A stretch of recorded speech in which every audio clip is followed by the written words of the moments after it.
لسه تلاقيهم بيدوروا على الهلال. يكون في علمكم سواء رمضان كان بكره ولا بعده، فاول سحور هيكون عندي واول فطار عندي. رمضان غالبا هيكون بعد بكره يا جماعه. استنوا علي شويه يا حسن. فإننا نزف إلى المواطنين بشرى بدء الشهر الفضيل، وعلى ذلك يكون الصيام باكر بإذن الله. اما اقوم بقى علشان السحور. لا انا قلت السحور عندي انا عندي حاجات فايضه هجيبها برضه تساعد. بس يا ريت يبقى سحور خفيف يا ماما. ايوه، خفيف احسن حاجه. لو تخس يا سيد بيه كلنا لازم نخس، ودي فرصه. السحور جبنه وفول وزبادي بس. هو كده خفيف.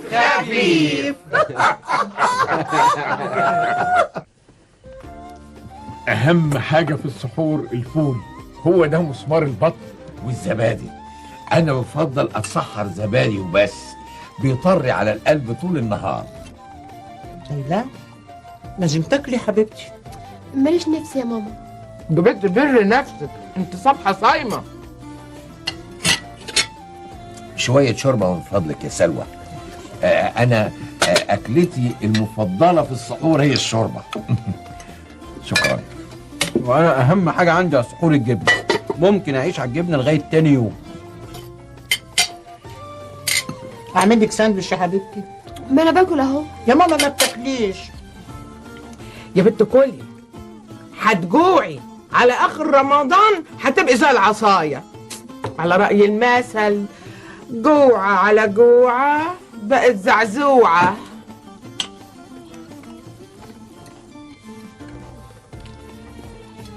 الحمد لله. شبعت كده؟ ما انت عارفاني احب ابقى خفيف. في مكرونه من الظهر، اجيب لك حته زي بعضه بدل ما تترمي. احط لك عليها صلصه، ويا ريت جنبها حتتين لحمه ملبسين كده. طب ما الطبق قدامك اهو، خد منه زي ما انت عايز. يا سلام، مكرونه شكلها حلو قوي يفتح النفس. هات طبقك انا احط لك. كمال الله، ما تسيبيه الراجل سابق صايم. حسن، انت هتتسحر جبنه بس يا ابني؟ خفيف. طب انا عندي فراخ عاملاها الظهر، تاخد واحده؟ ما يضرش. تعجبني، خد. انيسه، انت مش كنت عامله حمام محشي امبارح؟ فادوا جوزين وجبتهم معايا هم. عاوزهم؟ لا، جوز واحد كفايه. طب خد يا اخوي، خد بنفسك. اجيب لك بالمره سلطانيه زبادي. زبادي ايه يا وليه؟ احنا هنلبخ على الاخر. بقول لك السحور لازم يبقى خفيف. الله، الحمام شكله مغري قوي. طب ما تاخد الجوز ده. لا انا هاخد واحده بس، لانه الحمام بيبقى حامي في الصيام. اعملوا حسابكم ان لسه في بيكاتا وملوخيه بالارانب ومحشي ورق عنب ودقيق باميه، ده غير الخشاف والكنافه وقمر الدين. كل دول لازم يخلصوا. ايوه بس ده يبقى كتير قوي. مش فاهمك. ده خفيف. كام؟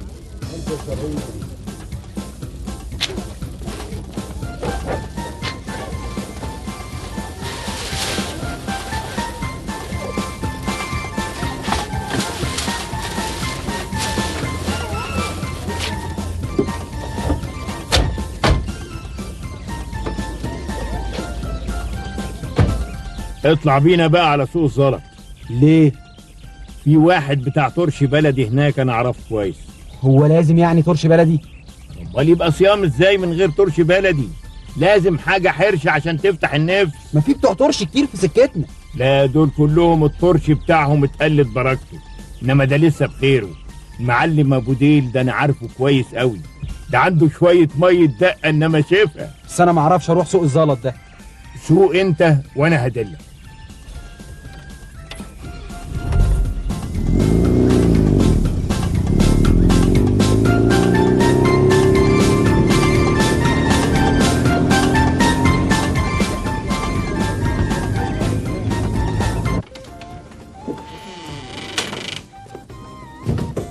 ماما، يا ماما، ماما.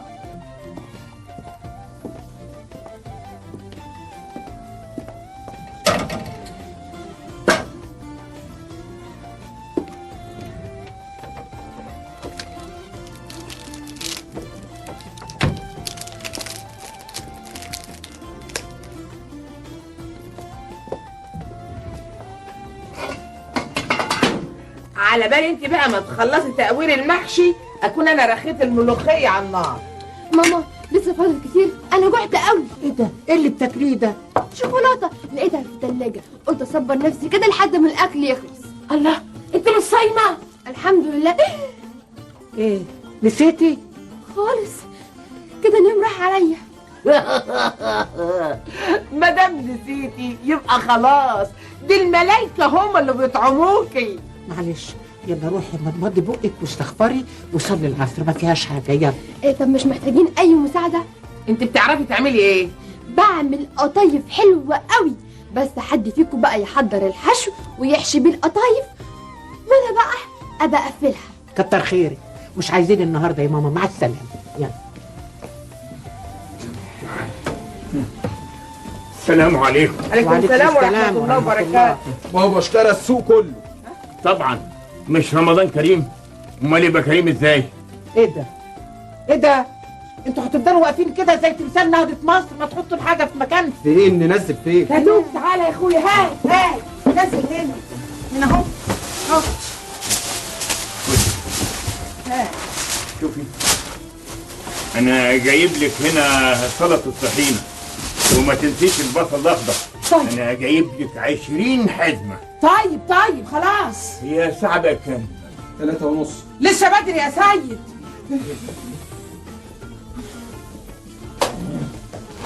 السلام عليكم. ايه ده؟ ايه ده؟ ايه ده يا كمال؟ ايه اللي جايبه ده؟ خدوا مني دول شويه فاكهه وعيش بقى سخن خالص طالع من الفرن بيفحفح، عجبني قوي. وليه بس؟ ما كل حاجه موجوده. ايه يا ستي، البيت واحد، بس اهم حاجه بقى البيكلز. ها؟ المخلل بالمستردة عشان يفتح النفس. ليه هو انتوا نفسكم مسدوده؟ والله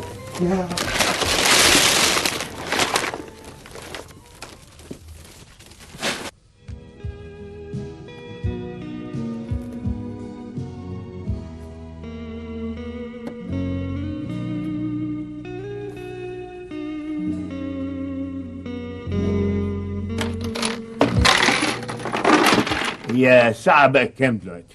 ياه، دي رابع مرة تسألني عن الساعة في ظرف 10 دقايق. معلش، اصل بس خايف للمدفع يضرب وما ناخدش بالنا. ايه؟ ولا انت اللي بتتهرب من ال10؟ ابدا، انا بس هشقر على انيسه في المطبخ احسن تكون ناسيه حاجه. تبقى بتتهرب بقى.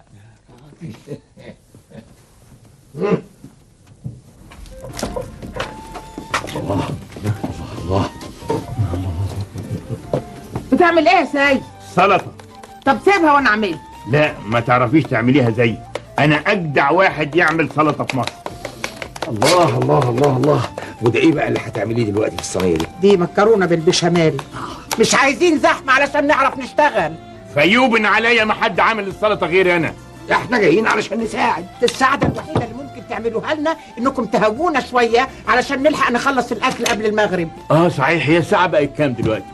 تاني يا سيد بيه؟ سيد، عارف ايه في التلفزيون دلوقتي؟ فيلم بتاع اسماعيل ياسين، حماتي ملاك. صحيح وربنا. يا سلام، الفيلم ده بقاله يجي شهر بحاله ما نزلوش في التلفزيون. انا قلت فيه عطل فني ولا حاجه. طب اجري الحقه الاول. كمان انت هتطول كتير هنا ان شاء الله. ما هو انا بصراحة بقى مش لاقي حاجة اعملها. لا انا لقيت لك شغلانه كويسه قوي. شوف يا كمال، تروح شقتنا هتلاقي لسه قد كده اهو جنب التليفون فيها اسماء الناس اللي لازم نعيد عليهم بمناسبه رمضان. يلا زاول مهام وظيفتك الجديده. والله فكرة. الله. الرجاله في السن ده بتحصل لهم رده في المشاعر. ها؟ يعني بيصغروا من تاني. ايوه بس يبقى همهم على بطنهم على طول. ما عشان كده المثل بيقول ان الطعام هو اقرب طريق لقلب الرجل. صح. واحيانا بيبقى اقرب طريق للقرافه.